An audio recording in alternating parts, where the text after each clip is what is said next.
안녕하세요. 수완초 3학년 친구들. 자, 이제 과학 시간입니다. 페이지는 몇 페이지냐면은 우리 화면에 보이다시피 64쪽, 65쪽이에요. 과학책은 64, 65. 자, 그다음에 실험 관찰책은 34, 35입니다. 자, 다시 한번 더. 과학책은 64, 65. 실험 관찰은 34, 35입니다. 여기 보이죠? 자, 좋습니다.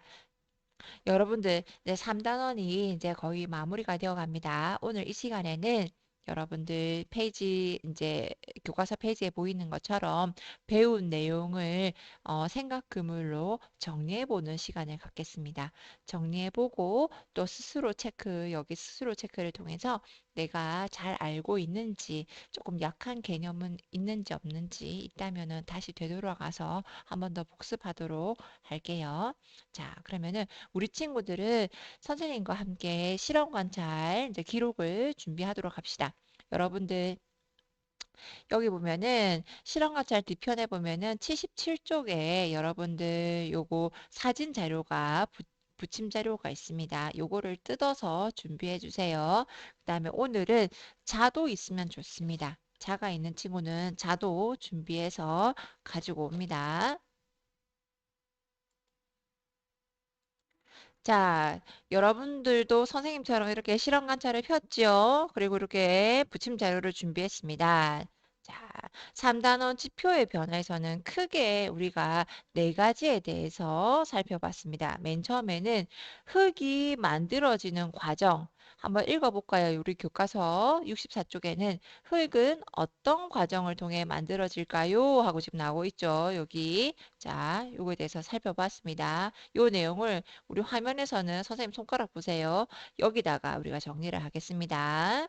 자, 그러면 얘들아, 우리 한번 생각해 보자. 흙은 어떤 과정을 통해 만들어질까요? 해가지고 우리 설탕 실험을 했었습니다. 기억납니까? 자, 조금 더 자세히 볼게요.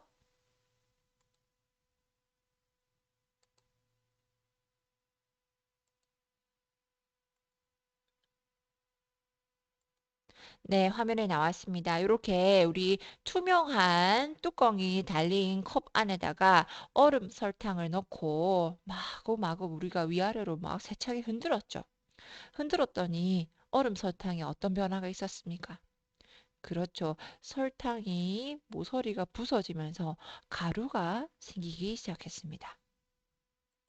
네, 그걸 통해서 우리가 바위나 돌도 이렇게 물리적인 힘의 충격에 의해서 작게 부서지면은 흙이 된다라는 것을 우리가 알아볼 수 있었어요. 선생님이 요거 조금 여기 이렇게 가볼게요. 바위나 돌이 작게 부서진 알갱이와 생물이 썩어 생기 물질들이 섞여서 흙이 된다. 그죠? 그 내용을 우리가 어디다 쓰면 될까요? 여기다가 쓰면 되겠죠. 그지? 자, 전, 후, 이렇게 해가지고 여러분들이 칸을 만들어 스스로 할 수 있겠죠. 전, 후, 이렇게 쓰시고요. 여기에는 각진 얼음 설탕들이 이렇게 마치 우리 냉동실에서 얼음 꺼내면은 이렇게 네모네모하게 모서리가 이렇게 살아 있잖아요. 이런 얼음 설탕들이 우리가 마구마구 흔든다. 흔들었을 때 어떻게 됐습니까?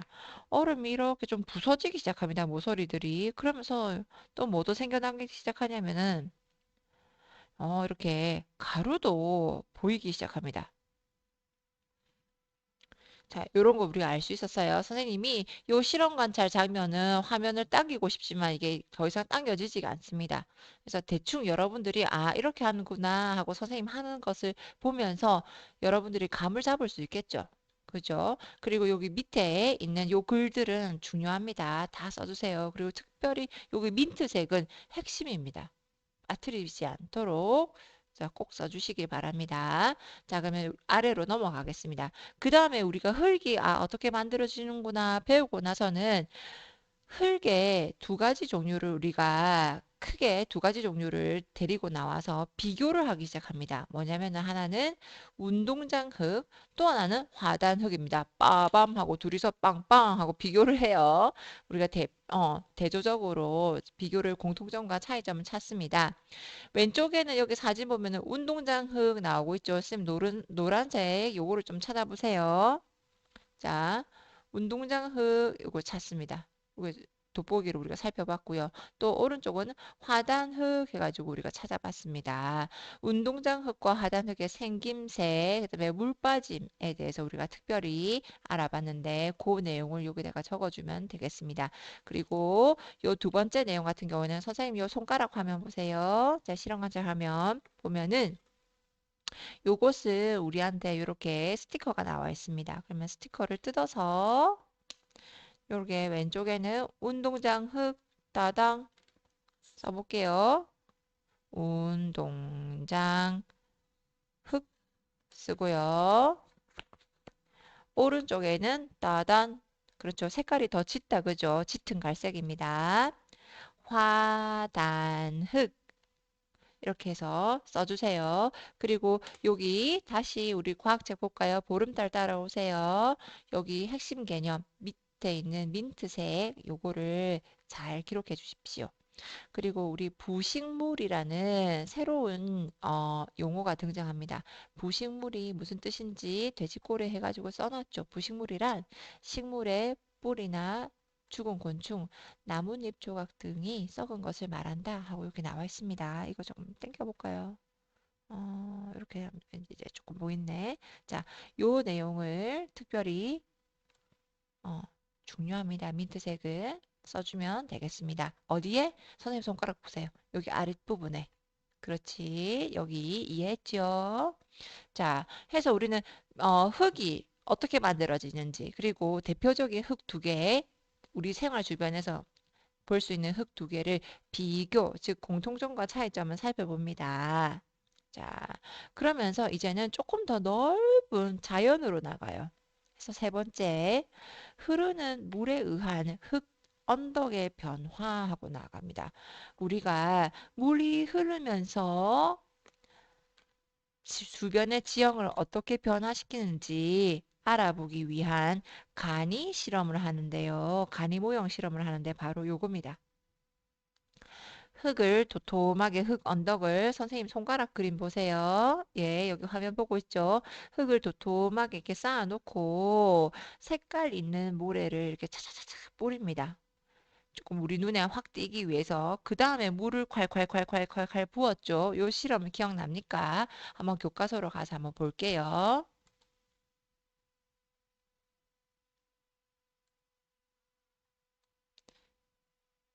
그렇죠. 여기 오른쪽에 선생님 요거 조금 옮겨 보겠습니다. 네. 요 실험 기억나죠? 그지? 해서 우리가 파란색 모래를 제일 꼭대기 부분에, 흙 언덕의 꼭대기 부분에 뿌려놓고 그 위에 페트병, 이 친구가 들고 있죠? 페트병 물을 쭈르륵 부어 내립니다. 그러면은 물이 흘러내리는 곳은 이렇게 움푹 파이게 되면서 쭈루루루 그 파인 흙이 쭈루룩 아래로 쌓이게 되겠죠. 깎여 내려오면서 맨 아랫부분에 이렇게 쌓이게 됩니다. 이것을 우리가 관찰했습니다. 자, 그러면 다시 실험 관찰로 돌아갈게요. 실험 관찰하면 조금 키워볼게요. 이렇게 키워보겠습니다. 자, 그럼 여기다가 우리가 어떻게 기록하느냐? 아까 65쪽을 보면서 참고하면 돼요. 이거 어렵지 않습니다. 친구들이 뭐 생각 그물로 정리하는 거를 어려워하는 친구가 있는데 이거 전혀 어렵지 않아요. 쌤 이거 저쪽으로 당겨 볼게요. 이쪽으로.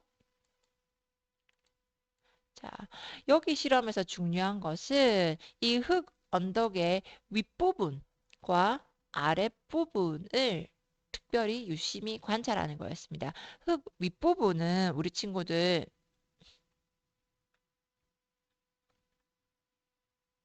자, 조금 당겨봤습니다. 흙 윗부분은 흙이 깎여 나가죠. 여기 조금 볼까요? 흙이 깎여 나갑니다. 여기 보세요. 오케이. 흙이 위에 부분이 깎이죠. 움푹 파여죠. 마치 구멍 뚫린 것처럼 움푹 파입니다. 즉, 흙등을 깎아 침식작용이 일어난다. 이 말입니다. 근데 아랫부분 보세요. 아랫부분은 여기가 도톰하게 올라옵니다. 왜냐면은 위에서 깎인 흙이 내려와서 쌓이겠죠. 그래서 흙이 쌓인 곳, 요것도 기록도 해주세요. 사진 옆에다가 여러분들이 기록을 해주셔야 됩니다. 자, 해서 여기는 쌓아지게 됩니다. 쌓아 놓는다. 이것은 바로 우리 과학 용어 새롭게 배웠죠. 퇴적이라고 부릅니다. 해서 요 내용, 민트 색깔 내용을 싹 중요합니다. 요 내용을 쫙 적어주시면 되겠어요. 자, 그러면 선생님이 한번 시범 보일게요. 여기 보면은 위에 부분은 돼지꼬리를 내서 흙이 뭐 하는 곳? 흙이 깎이는 곳,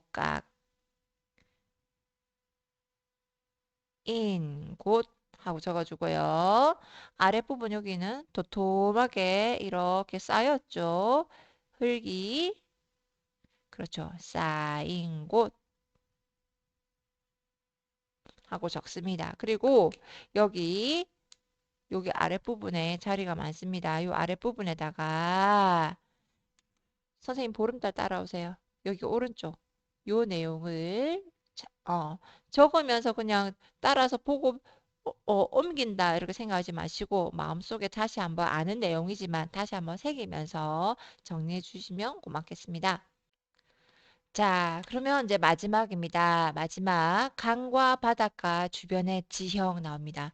그렇죠. 우리가 요거 흐르는 물에 의한 흙 언덕의 변화 실험을 한 이유가 바로 강과 바닷가 주변의 지형에 대해서 더 잘 이해하기 위해서 기초 실험을 한 거예요. 간이 실험을 한 거예요. 자, 그럼 여기서는 여러분들이 강과 바닷가 두 군데를 다 알아볼 거니까는 우리가 조금 돼지꼬리를 요렇게 위와 아래로 요렇게 만들어주면 자리를 이제 잡기가 좋을 것 같습니다. 자, 해서 위에는 여러분이 써주세요. 강 주변의 모습. 선생님 글자 조금 크게 쓰고 있어요. 아래쪽에는 바닷가 주변의 모습. 대표적으로 우리 지구에서 물이 흘러가고 있는 대표적인 장소 두 군데가 어딥니까? 그렇죠. 강과 바다니까 강도 살펴보고 바다도 살펴보고 이렇게 한다 이겁니다. 그래서 우리는 강을 이렇게 두 군데 지형으로 나눌 수 있었어요. 이때 자가 필요합니다. 자를 한번 쫙 그어주세요. 우리 교과서 오른편에 나오는 요거처럼 우리가 표를 만들어 주는 겁니다. 지금 여기 나오는 표 있죠? 보름달 따라오고 있죠? 여기 있는 표를 여기 봐주세요. 여기 선생님 손가락 끝에 봐도 여기 갑니다. 자, 그러면은 우리가 강을 대표적으로 두 군데로 나눠 볼 수 있었어요. 그지? 강이 강의 원천이 시작되는 강 상류, 그다음에 강 하류, 바다와 만나는 강하류 이렇게 나눠볼 수 있었어요. 강 상류 모습은 우리 붙임 스티커를 한번 봅시다. 자, 지금 요 윗부분이 강인데요. 어느 모습이 어느 모형의 어느 지형이 강 상류의 지형입니까? 그렇죠. 요겁니다. 폭이 좁고 매우 경사가 급한 곳. 그죠? 여기입니다. 여기에 여러분 스티커를 쫙 붙여주세요. 탁 붙이고 아래쪽에 여기 써주세요. 강상유는 무슨 작용이 활발해? 퇴적? 아니요. 어떤 작용? 치읓, 시읒. 그렇죠. 침식 작용. 밑에 내가 써줍니다. 침식 작용이 뭐하다? 활발해. 지표를 뭐한다? 깎는다. 선생님 보고 저걸로 오니까 선생님 글자가 너무 작아서 안 보여요 하는 친구 있어요. 그 친구들 여러분 선생님 요거 보지 말고 교과서에 그대로 나옵니다. 여기 보름달 보세요. 여기 그대로 나오고 있습니다. 여기 있어요. 여기 보이죠? 여기 자, 요 내용을 자, 오른쪽 선생님 손가락 보세요. 요렇게 선생님이 적은 겁니다. 너희들도 할 수 있어요. 자, 그러면 갑니다. 강하류는 어떤 겁니까? 이제는 척 봐도 알겠죠? 요렇게. 그죠? 강폭이 매우 적고 경사가 완만합니다. 자, 여기 자 붙여놓고 여기는 뭐라 적어야 될까요? 침식작용이 활발하다? 아니요. 그렇죠. 티긋티긋. 그렇죠. 지읒. 퇴적 작용이 모래가 이제 내려온 움푹 파여서 떠내려온 모래가 이제 여기서 뭐 합니까? 쌓인다. 퇴적 작용이 활발해. 물질이 뭐 한다? 쌓인다. 이렇게 적을 수 있겠죠? 자, 그 다음에 여기 중요한 거라 했습니다. 민트색. 이거 우리 다 같이 읽어보자. 민트색 교과서 보이나요? 예, 중요합니다. 시작. 강 주변의 모습은 흐르는 물의 작용으로 오랜 시간에 걸쳐 조금씩 변한다. 이 내용을 어디다 적으면 좋을까요? 네, 여기다가 적으면 좋겠습니다. 여기 선생님, 여기 요 칸에다가 적으면 되겠죠? 그러면은 강을 이렇게 했으니까 밑에는 그렇죠. 바닷가로 똑같이 또 우리가 어떻게 해주고 그렇죠. 이렇게 밑줄을 자로 줄을 이렇게 그어서 똑같이 표를 만들어 주고 시작하면 되겠습니다. 자, 바닷가는 특별히 두 가지로 나눌 수 있습니다. 하나는 깎아져서 만든 침식 작용이 만든 지형 하나, 오른쪽은 퇴적 작용이 만든 지형 하나. 그리고 나서 우리가 가지고 있는 붙임딱지 요 사진을 봅니다. 짜잔. 자, 왼쪽 오른쪽 어떤 사진이 왼쪽 오른쪽 어떤 사진이 침식 작용에 의해서 깎여져서 만든 지형입니까? 그렇죠. 왼쪽입니다. 코끼리 바위처럼 생겼죠. 코끼리 모양의 바위죠. 그래서 이름이 코끼리 바위입니다. 자, 요걸 보면은 바닷가 그 세찬 파도에 깎이고 깎여서 파도를 맞으면서 깎이고 깎여서 이런 지형이 생겼구나. 진짜 바위에 구멍을 뚫어놨다. 그죠? 세찬 파도에 의해서. 그래서 이것은 침식작용이 만든 지형입니다. 이렇게 붙이고요. 조금 이렇게 볼게요. 그다음에 오른쪽은 그렇죠. 해변가죠. 모래가 쌓여 있죠. 퇴적 작용으로 인해서 만든 지형이다. 밑에도 써야겠죠. 선생님은 조금 자리를 좁게 했네. 여러분들은 이거보다 조금 더 위로 올라가야겠다. 그죠? 선생님이 이거 조금 실수한 거는 너희들이 나중에 보고 기억했다가 위로 조금 더 올려서 써주세요. 내나 요 사진 밑에도 요 두 가지 내용, 여기 주황색, 여기 노란색, 요 보름달 한번 봐주세요. 요 내용을 다 적어 주셔야 됩니다. 여기 바위에 구멍을 뚫거나 가파른 절벽만 요거 하나, 또 요거 둘, 그다음에 마지막 요 민트색, 요거 셋, 이 세 가지 내용을 여기 요 실험 관찰 밑에다가 선생님 좀 작습니다만은 여기다가 쭉 적어 주세요. 자, 여러분 어때요? 어떻게 하는지 알겠죠? 쉽지 않습니까? 친구들 중에서 여기 단원 매번 정리할 때마다 생각 의문할 때마다 어렵다 생각하는 친구가 항상 좀 있었습니다. 근데 우리가 34쪽, 35쪽 그 과학책을 잘 보면 아닙니다. 64, 65 과학책을 잘 보면은 안내가 잘 되어 있어요. 그래서 여러분들 스스로도 충분히 할 수 있습니다. 자, 그러면은 이제 실험 관찰의 끝까지 이제 동영상 봤다고 끝을 내지 말고 끝까지 여러분들이 스스로 마저 다 완성을 하도록 합시다. 그리고 지금 선생님이 요걸 잠깐 줄여서 보면은 여기 왼편에 봅시다. 왼편에 스스로 확인하기 요거 보이죠? 1번부터 6번까지 여러분들이 읽으면서 스스로 내가 얼만큼 알고 있는가만 체크를 해보세요. 나는 이 단원을 통해서 흙과 지표의 변화에 관심이 생겼어. 많이 생겼어. 그럼 3개. 보통이야. 2개. 아니, 별로 안 생겼는데 1개입니다. 선생님은 많이 생겼으면 좋겠는데. 자, 이렇게 하면서 마지막까지 있으면 조금 점프해서 가면은 이제 나는 바닷가 지형의 이 모습 특징을 바닷물의 작용과 관련해서 설명할 수 있어. 이건 예를 들면 이건 침식 작용 때문에 이렇게 절벽이 생긴 거야. 아니면은 이건 퇴적 작용 때문에 해운대 해변가처럼 이렇게 해변이 된 거야. 하고 나는 이야기할 수 있다. 말할 수 있다. 잘할 수 있으면 셋, 보통이면 둘, 좀 힘들어 하면 하나입니다. 우리 친구들이 다 설명할 수 있었으면 좋겠습니다. 자, 좀 모자란 친구는 요 정리하면서 한번 더 복습을 해봅시다. 오늘 여기까지입니다. 여러분 수고 정말 많았습니다. 화이팅! 안녕!